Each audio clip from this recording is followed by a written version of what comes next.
What's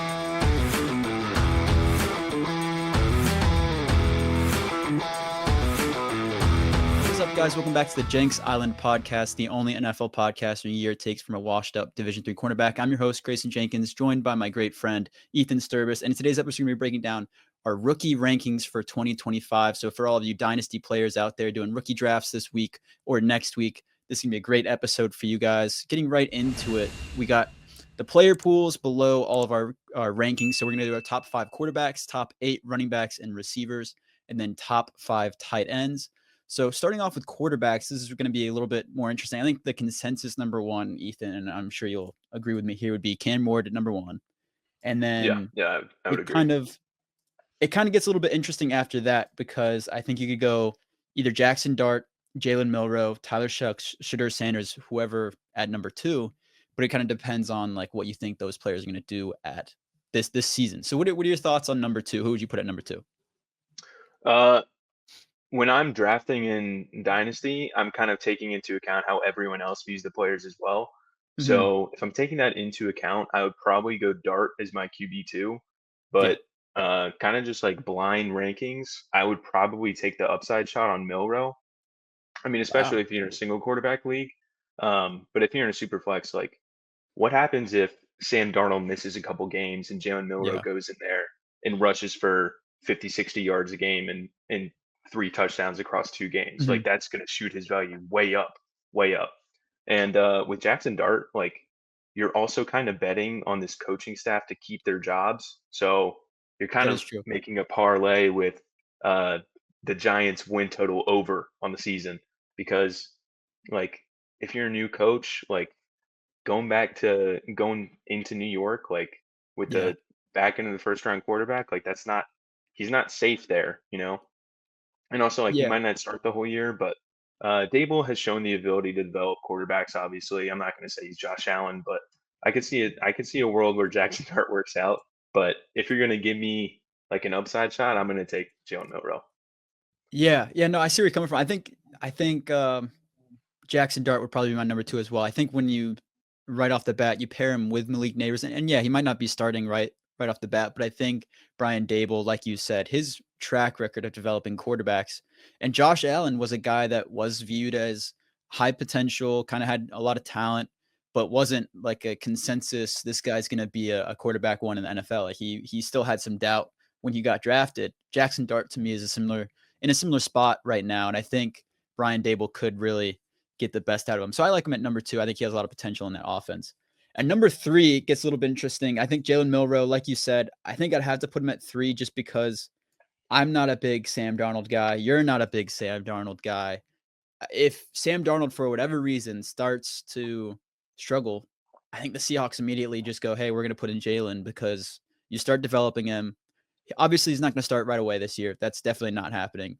Be able to develop him under Sam Darnold a little bit, and if Sam Darnold starts faltering a little bit, I think he comes in, he has that rushing ability. That gives him a lot of extra fantasy value. So I think Jalen Milroe at number 3. Yeah. Another thing with Jalen Milroe is that I believe the coaching staff has come out and said that they're going to try and get him involved in packages, even when he's not the starting quarterback.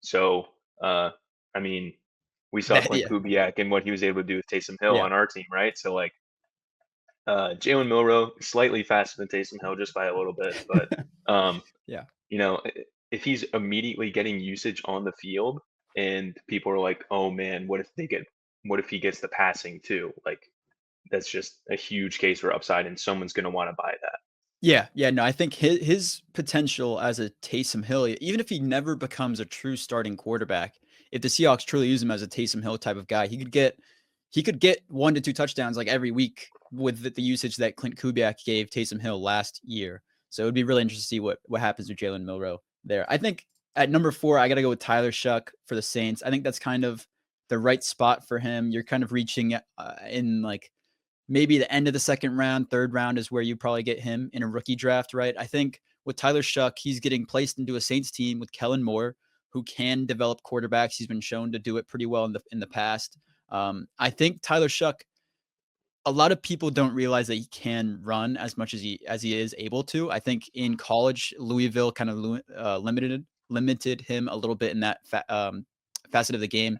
You saw in Oregon, Texas Tech, he was running the ball a good amount, and he was able to get chunk yards, do it RPOs, things like that, and make the right read.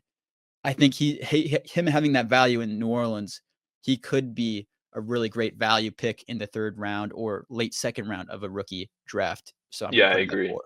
He's being grossly undervalued in rookie drafts like now. Like Yeah, if he falls to the 3rd, you're getting potentially a a day great. one Yeah. starter at quarterback.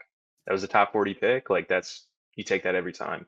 Yeah, I'm hoping my other league mates don't see it, but I got 209 and 212 in my rookie draft right now. So if he falls to me there, I my current quarterbacks are Joe Burrow and Aaron Rodgers, so I need an Aaron Rodgers replacement ASAP. So Gotcha, gotcha. that would be my guy. Number 5, this is where you kind of can pick from any 5 of these guys, right? I mean Shedeur is probably the guy that everyone thinks is going to start in Cleveland, but I don't think it's that simple. My friend asked me earlier, I think Joe Flacco starts off the year and then they kind of let the rookies battle it out for, that right to the successor position. I think Shedeur Sanders, if you've seen the clip in the war room of Cleveland after they made that pick, you see the GM visibly just like in disgust, like just completely upset about the pick.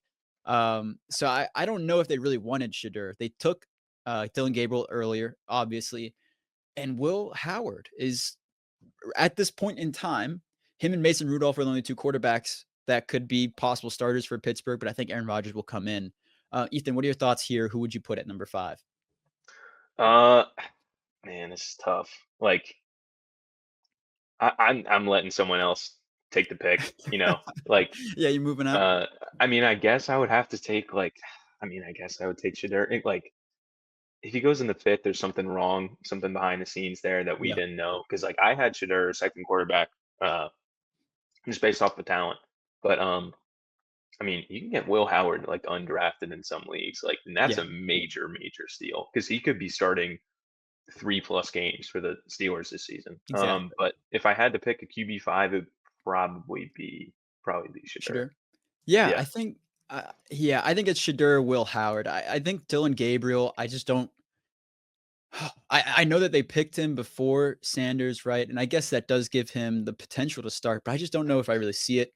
I think Shedeur Sanders, like you just said, I mean, I had him at my second quarterback. I said him and Jackson Dart, talent wise, are 2, 3 interchangeable.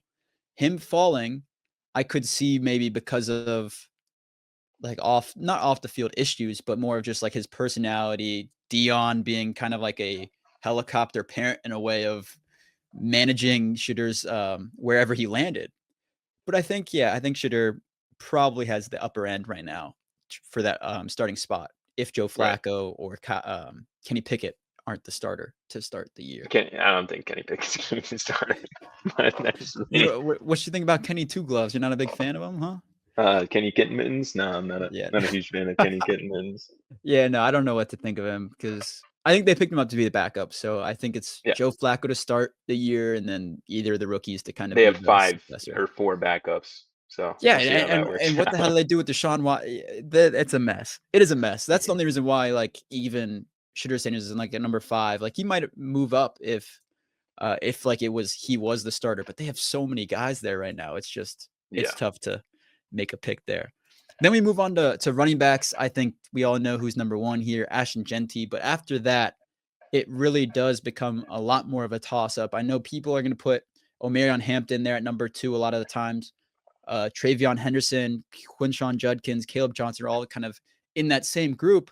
But to me, you look at all of those guys, right? And they are all in running back committee rooms. And I think the only guy that really could be the true RB1 of the team, getting as many carries as possible, and possibly the next Alvin Kamara fantasy type value for his younger seasons. And I know Ethan's smiling. He's probably not a fan of this, but I think RJ Harvey, I could be completely overrating this guy, but RJ Harvey is my favorite rookie pick in the fantasy draft for rookies outside of Ashton Jeanty and yeah, and as far as running backs go, I think RJ Harvey would be my running back too. But I want to hear your thoughts, Ethan, before jumping the gun there and putting in our 2 on our list. So what are your thoughts? Okay, so here's the problem that I have with the RJ Harvey Mhm. RB2. Do you like with Amari and Hampton situation? I I really don't think Najee's going to get that many touches after week 8 or so of this season. I think it's like a pseudo 3-year deal that they gave him, right? Or Yeah. pseudo 2-year deal. They re-signed Dobbins. Uh, that doesn't inspire a whole lot of confidence either. If you re-sign a guy after you selected a guy at 22nd overall or whatever it was, I would go Omari and Hampton here, and I did have him way higher pre-draft than I had RJ Harvey. Okay. So I would go Omari and Hampton, but um, Yeah, I'm not. like after that, you can start the tier to where you can put Harvey ahead of, or kind of Yeah. in a conglomerate with a bunch of guys, and I wouldn't be that mad. Yeah. But No. I So personally have him probably, I think I have him sixth, sixth. but I'm not like that mad at See, him I don't being. I don't mind it. I think this year the running backs, like as far as the rookie drafts go, they are very, like you said, it's kind of all grouped up. Like it is very much, I think you could kind of go a bunch of different ways. Like you could see a Yeah, bunch of boards falling a bunch of different ways. And I wouldn't be like, oh, this guy took Quinshon Judkins above Travion Henderson. He's such an like there's not really a right or wrong way here for those top maybe 5 to 6 right, guys. right. And unless you're in love with like a running, let's say everything else is polished on your team besides running back, Mhm. and you can't trade for one, whatever. You're at the 105. If you're not in love with the guy, you can just trade back to the 112 or the 201 Yeah. and get kind of around the same tier of player. But obviously, you have to have a trade partner in that. So Yeah. Yeah. Yeah. That's the big thing in these rookie drafts right now. I'm kind of thinking, especially with the receiver room or the receiver pool, if you need a receiver and you're not in the top 9, 10 picks, and you're left with like guys like Luther Bird and Trey Harris, Jaden Higgins, or something like that, like mid second round even. You should go and try. If someone is offering you like a vet receiver and you're in the position to possibly win this year, I think you go get the vet receiver over some of these younger guys. Anyways, getting back to running backs, I'll put RJ Harvey at 3 because I'm pretty high on him. But going to 4, I think in between, it's probably between Travion Henderson or Quinshon Judkins. So what are your thoughts there? you can kind of put them either order. I would probably go Travion just because Yeah. like I'm not super high on Ramondre, and it's not like any Ramondre touches would be Travion Henderson touches or Mhm. vice versa because like I feel like Travion's going to get all your high value touches. The guys like if you remember like later into Zeke Elliott's career, like everyone was banging the table for Tony Pollard to get more touches. But I do think Travion Henderson is like on a way better tier of Tony Pollard than Tony Pollard. Yeah. But And yeah, yeah, he's sorry, going go to ahead. get those high value touches. He's going to get those receptions. He's going to have breakaway runs in an ascending offense. So I'd put him at 4. Yeah, yeah, and then Quinshon to me, I think, and we'll talk about this maybe in a little bit, but I think like Dylan Sampson and him could be a really good running back duo. I think Quinshon obviously will get the majority of the touches, but it'll kind of be I view Quinshon more as the more powerful runner than Dylan Sampson. So I could see in the red zone him getting some more touches down there than Dylan Sampson. So I'd be interested to see kind of how their fantasy outlook plays out throughout the season. But I do like Quinshon Judkins at 5 here. I'd put Caleb Johnson. Obviously, I think he's above the rest of the guys here at number 6. I think he is truly the Najee replacement. Even when you're watching him on tape, it kind of seems he has the same kind of running style and play style as Najee Harris, who just got 1,000 yards the last however many seasons. He's a consistent guy in that offense, and I think they'll give Caleb Johnson the similar touches as Najee did. So I could see him being a very productive, like quiet under the radar, productive type of running back. So I'll put him at 6 here. Yeah, he just seems like a guy that's going to get borderline 1,000 for the next 4 or 5 years, Yeah, and you're just always going to be able to draft as an RB2 and redraft and not have to really sweat about it. Um, exactly.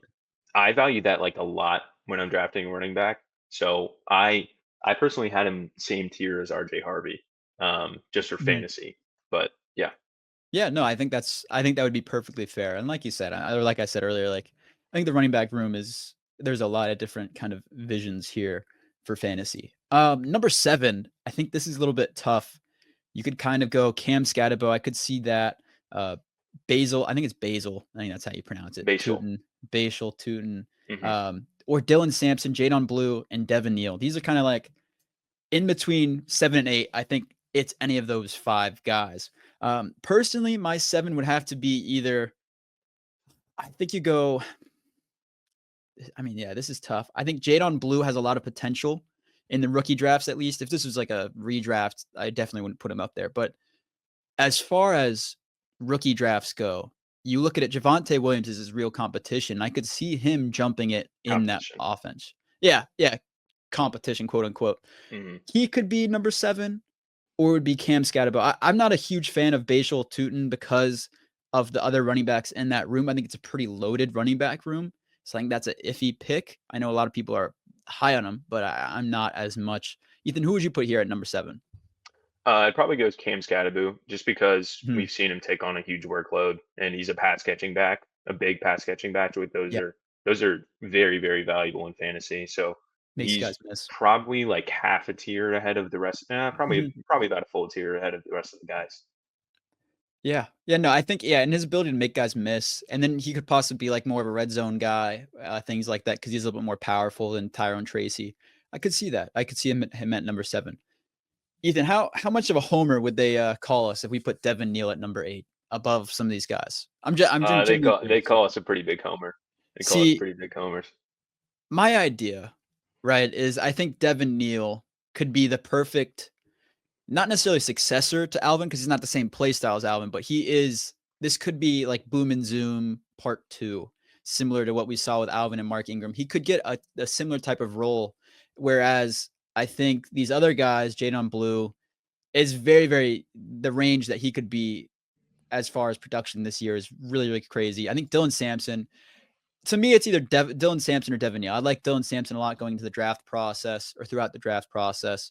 I just don't like that he went to Cleveland with Quinshon Judkins. I kind of wish he went to a different team. Um, but to me, it's between Dylan Sampson or Devin Neal. Who would you pick at number 8? Between those two, I would probably they're like it's a complete toss up for me. Yeah. But I'm gonna be a homer, and I'll go Devin Neal. Yeah, let's put him in. Let's get some hate Yeah, comments in here. Comment yeah, down below about that, guys, if you listen this far. At number or going into our third position, we got receivers. Number 1, it's either going to be Travis Hunter or T Mac. Personally, I think Travis Hunter probably would be the number 1 pick for me. Ethan, do you agree with that? I think Travis yep, Hunter is kind of like the consensus one there. yeah. Tier of his own for me. I know that a lot of fantasy accounts put out that they wouldn't, or at least the My Dynasty League put out that they wouldn't count his defensive points at all. So if he gets a pick Yeah, or something, like I know that that's what a lot of people are excited for going into fantasy. They're like, oh, we could go and get his defensive points, things like that. But those will not count towards his fantasy games, which yeah, sucks. I mean, you think about it like he's getting a pick, like that should count. But uh, nonetheless, I think his role in the Jacksonville offense will truly be really great. And I think you think about it, he's opposite Brian Thomas Jr., who is already taking a lot of coverage away from Travis. So you put him in that offense, he could get more open as opposed to if he was the true wide receiver 1 and on team where all the focus is on him. This helps him. I think he will be the wide receiver 1 and should be the wide receiver 1 in any rookie drafts out there. Who yeah. would you put at number 2, Ethan? I would go T Mac number 2. Yeah. And Yeah. I kind of want to talk about Travis Hunter for a second. Yeah, go ahead. Go ahead. If a first year GM, first time head coach are trading up to 2 with you with that Yeah. much conviction, Yeah. you're probably going to play. Well, in this situation, you're going to play both ways. But I Mhm. venture to say he's at least going to get 60% of the offensive snaps. And for Yeah, Travis he's gonna be a Hunter, I bunch. believe that's enough. And uh, in Dynasty, like it's all kind of about spinning narratives when players are off the field and they're not producing. Like, what if Travis Hunter plays 80% of the snaps instead of 60? Then he could turn into a second round, first round startup pick. You Yeah. know, and I just think he's way more talented than any other rookie pick in this draft besides Ashton Jeanty.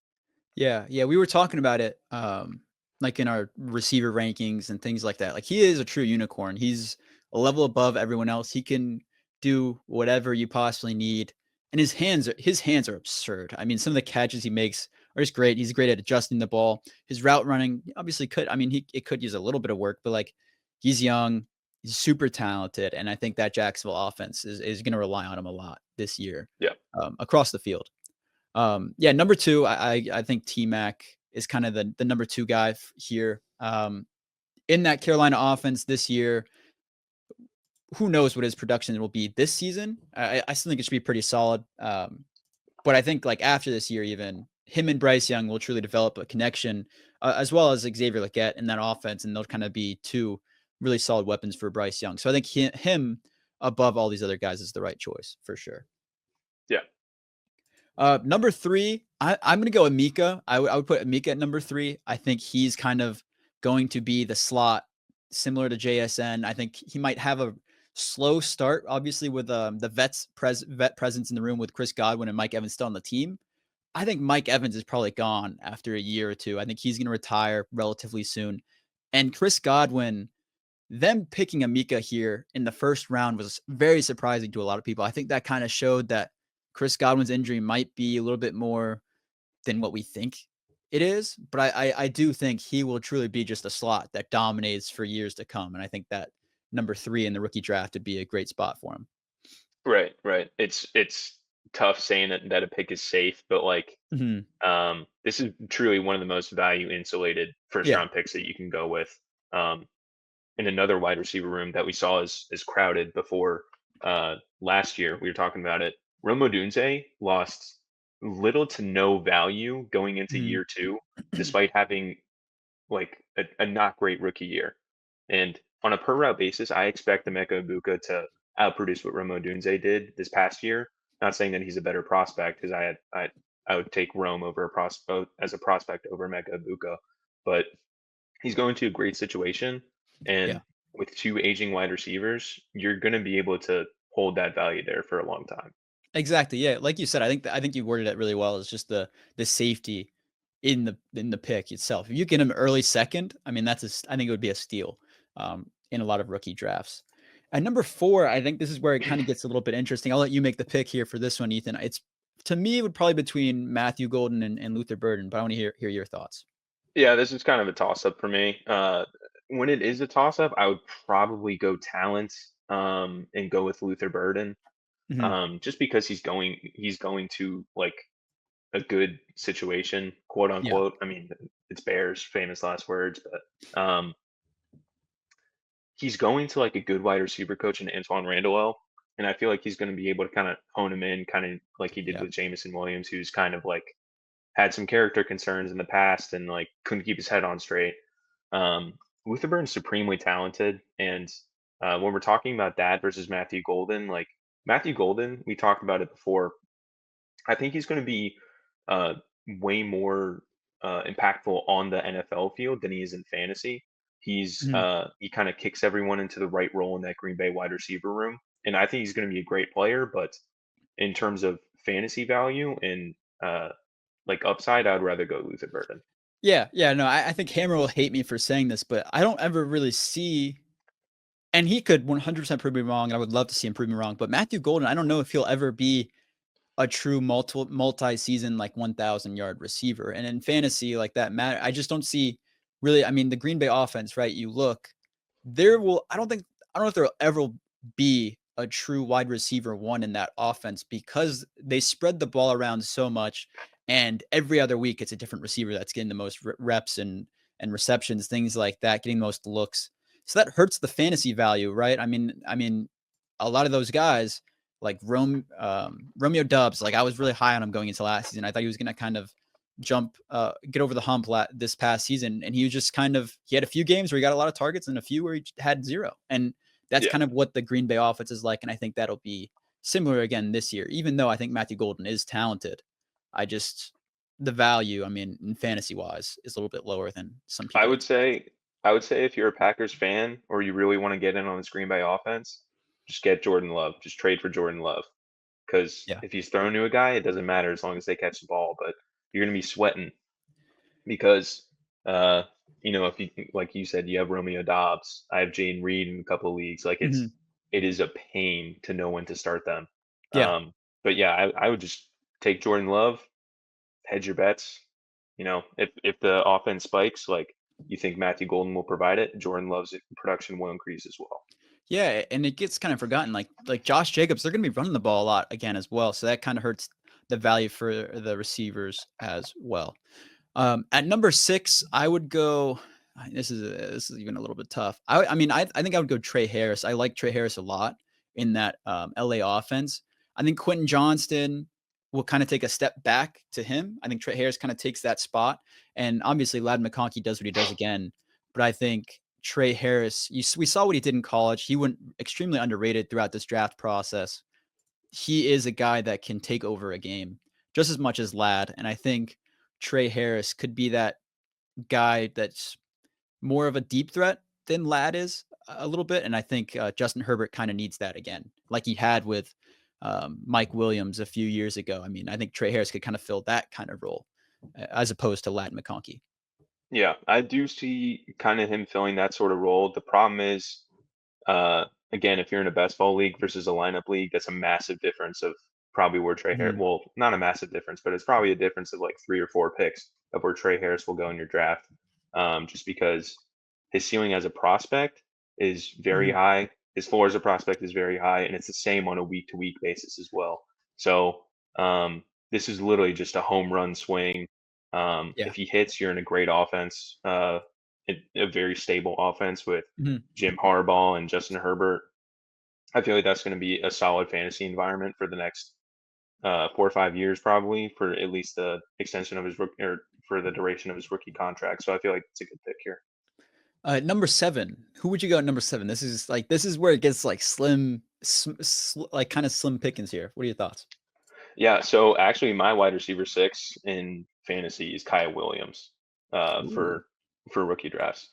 I'm a massive Drake May fan. I have a Drake May poster just off the wall. But all of the targets that were going to Kayshon Boutte, like those random targets where it's like 30, 40 yards down the field, Drake Mhm. May's dropping it in a bucket. Kyle Williams can absolutely do that. And he provides way more after the catch and some explosiveness to this offense that it just didn't have before.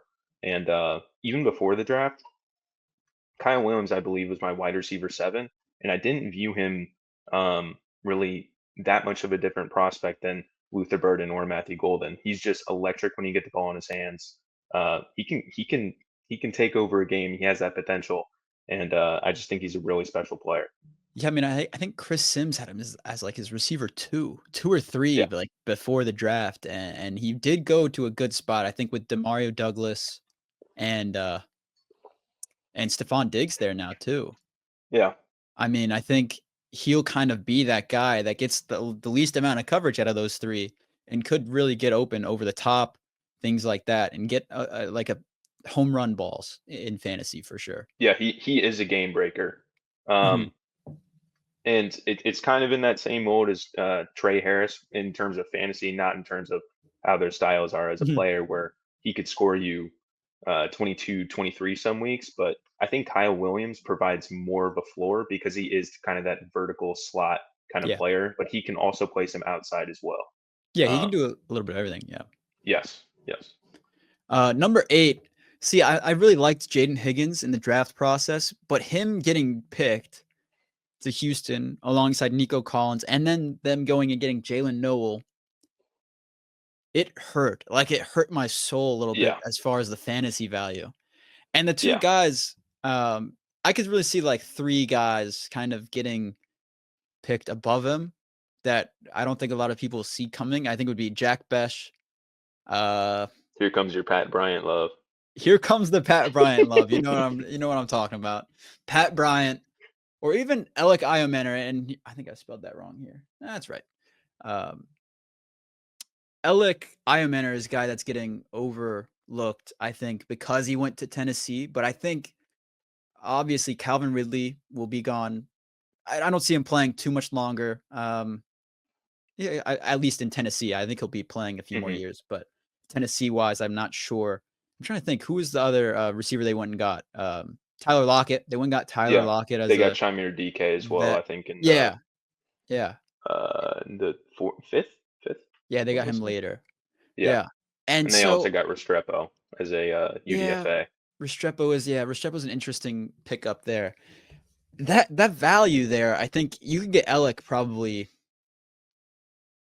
late 3rd or late 2nd, early 3rd, something like that. I think that's kinda like a good Yeah. spot for him. Jack Bech too, I see a lot of people picking him, but I'm just not I'm not sold on Jack Bech as far as fantasy goes, but I wanna hear your thoughts before I make a pick here. What are your thoughts, Ethan, on this 8th receiver? So I have like you can kind of pick any three of Jaden Higgins, Jack Bech, or Jalen Knoll for me. Mhm, I have Jack Bech like slightly over him, just because I like the player. mhm. Great story, and also I think he's going to be on the field like quite a lot. Um, he can act as that slot, and He's like a big slot, yeah. yeah, exactly. So if you want to run 11 personnel, the Rams used to do this a lot where they use Cooper Cup as a blocker and you run like pseudo 12 personnel, like 11 and a half. Jack Bech is going to be on the field way A more than lot. people think. Yeah, And that's probably why I'd put him there. Um, you're talking about Alec. It's hard for me to see it just yeah. because he really doesn't separate all that well and his hands are bad, like real bad. Yeah, Um, he'll make some catches, like, that are insane, and then he'll drop the yeah, ball. yeah. Yeah. But it's just tough for me to see it because I've been lower on him throughout the Mhm. process. I just didn't see it from a film standpoint. So I would probably go Besh here, but if you wanted to go Higgins or Knoll, I wouldn't say no. Yeah. No, I think Besh and I mean, we see it in the mock drafts. We haven't done one, ourselves on the podcast, but if you go and look at YouTube podcasts, other YouTube like, channels, things like that, doing mock drafts, Jack Besh is going in that 2.5 to, like, 2.8 kinda range, for the most part. Um, and yeah, I think like the receiver 8 is a good spot for him. But like I said, I don't sleep on Pat Bryant. I'm telling you, I think career wise, he could be like the biggest steal in any of these rookie drafts, and He's he'll be a Marcus guy. Colson. He's Michael Thomas. Yes, exactly. He is. He's 100% one of those guys, and I think he'll be kind of a steal. And I see him getting going in like the 3rd to 4th round in these rookie drafts, which Oh yeah, great, yeah, that's great great value there. value for everyone out there.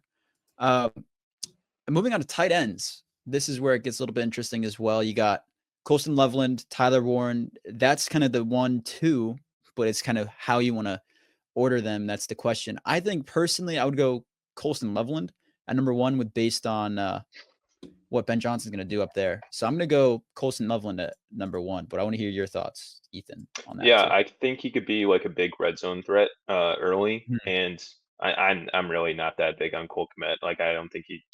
Uh, Mhm. I get in debates with some Bears fans, man, and they think he's a top half of the league tight end. He's not a top half of the league tight end. But I think he's going to immediately get usage if Ben Johnson's taking with the top 10 pick. He knows better than me. Like he's a great offensive mind. I'm gonna trust that he knows what he's doing.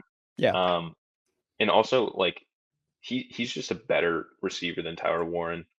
He's way more fluid through the Mhm. catch after not maybe not after the catch, but he's smoother after the catch. I will say.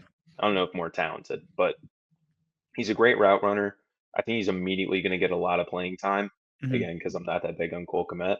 And again, it's kind of that same thing that we talked about with like Jackson Dart, where like if the Colts like flame out again, like Shane Steichen might be on the hot seat, and that's something that like if a new coach steps in is like, what am I supposed to do with Tyler Warren? Like he's more of a difficult player to use because I feel like he's best when you scheme up things for him rather than Colson Loveland just kind of being able to adapt to any style of offense. And I think Yeah. he got the perfect landing spot here. Yeah, no, I think Colston Loveland, like you just said, he did get a really good landing spot, and it hurt me to the soul. I hear all this, hear all your talk about Cole Kmet. I moved for Cole Kmet 2 seasons ago in Dynasty, and I was just praying to the gods that he finally would live up to like the hype that he kind of had a few seasons ago, and he never did. And then Yep. this pick happens. Obviously, they go get Colston Loveland, so it's kind of like he's dead. He's now dead in fantasy. I think Cole Kmet Yeah. is kind of you're just no longer getting value from him. So it killed me in fantasy, but I think Colston Loveland will truly be a really great fantasy value at the tight end position. So he's definitely a first round pick over Tyler Warren. I think Tyler Warren is still the second. I would still put him at tight end too because I do think in Indianapolis they'll rely on him a good amount. But I'm just curious to see kind of what the role is for him. Like you said, it's kind of like you have to not scheme plays up for him, but you have to he's a guy that you have to get the ball, either whether that be like running, like he can do a little bit of everything. he's just an ace of all ace. What is it? Ace of spades or jack Jack of of all all trades. trades. Yeah, I don't know There we go. where I'm going with that, but Tyler Warren can do a little bit of everything. So I want to see how Indy schemes him up. But they have a good amount of weapons, but the quarterback room is also a little bit iffy. So I think he's definitely the number 2 below Colston Loveland, above some of these other guys. At number 3, Ethan, I want to hear who you got here. I think Elijah Arroyo, Mason Taylor, Terrence Ferguson, Harold Fannin Jr., just for the listeners out there, Rondé Gadsden the second, and Gunnar Helm. Like, this tight end class kind of falls off after 1 and 2, but there's still some good value to be found here. So I want to hear your number 3. Yeah, so I personally like Elijah Arroyo the best out of all these in terms of a prospect Mhm. standpoint, but Mason Taylor and Terrence Ferguson being like taken as high as they did, it Yeah. kind of throws a wrench in it for me. So like um, Sean McVay, if you remember, he tried to do everything that he could to trade up for Brock Bowers last year. Hmm. And if Terrence Ferguson is 50% of that, I think that he's going to thrive in like an offensive environment like LA. Yeah. And we saw Higbee like produce for half a season. Um, is that is that going off? It's a little bit. I can hear it. It's Ethan's Okay. sink in the background, guys. Is he's in Yeah, the don't worry door. about it. Yeah, so I think Terrence Ferguson is gonna be in a great landing spot here. Yeah. Yeah, no, I like the Terrence Ferguson pick a lot there. I think him going to LA, I mean, that is truly it really is a great pickup. And I think he kind of went under the radar as far as the tight end values went in the pre-draft process, but him going to LA is truly a match made in heaven for him, at least. Really a great spot for him to land in that McVay offense.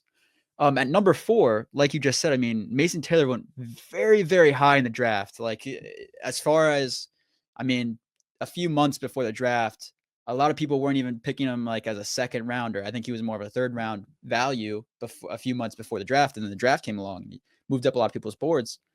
He's more of a reception kind of guy, just move the chains kind of guy. And I think that could get him more value than Elijah Arroyo as far as receptions go, especially if you're in a tight end premium league. If you're getting like just receptions out of this guy, if he's just getting reception after reception, he's going to have a lot of value.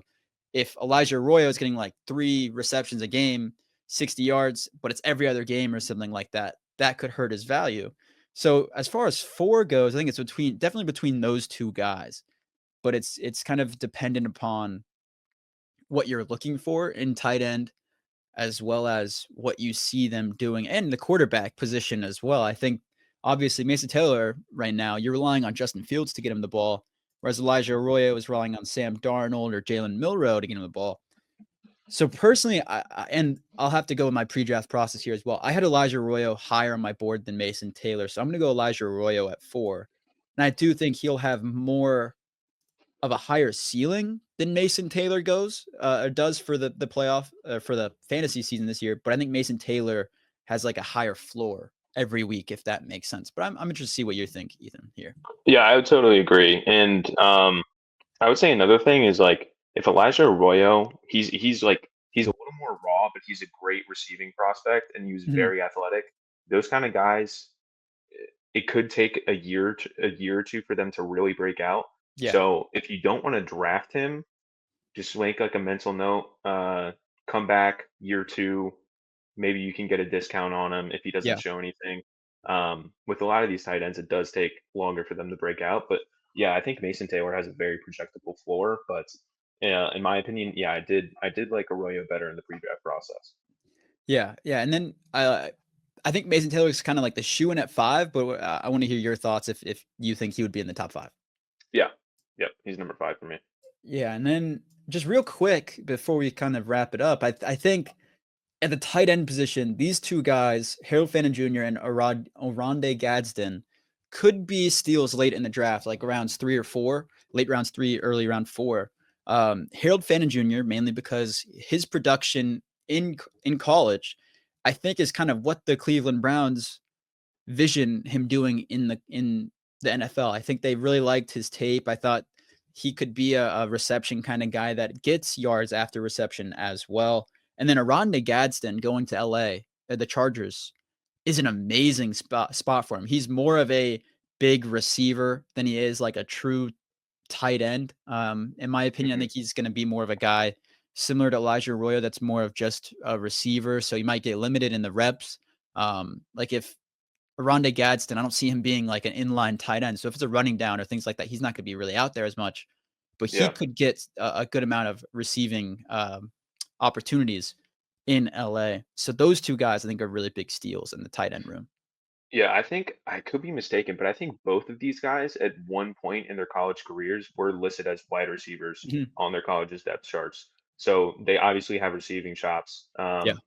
Harold Fan, I'm not the biggest fan of, but this is a matter of price for me. Yeah. Aronde Gadsden in a lot of your dynasty drafts is not getting drafted.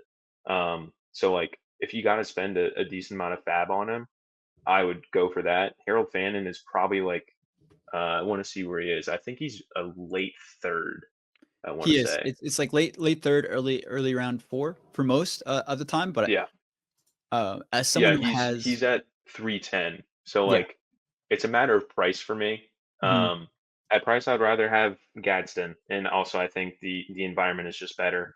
Um, Mhm. Cleveland, they have Njoku in front of him. Not saying that they'll play the exact same role, but Gadsden, they don't have a single player who can fill that role on the offense. I think they got rid of Hayden Hurst, but Yeah. I'm yeah, gonna double check they their really depth don't chart. have anyone that can fill that sort of uh, non-inline tight end role.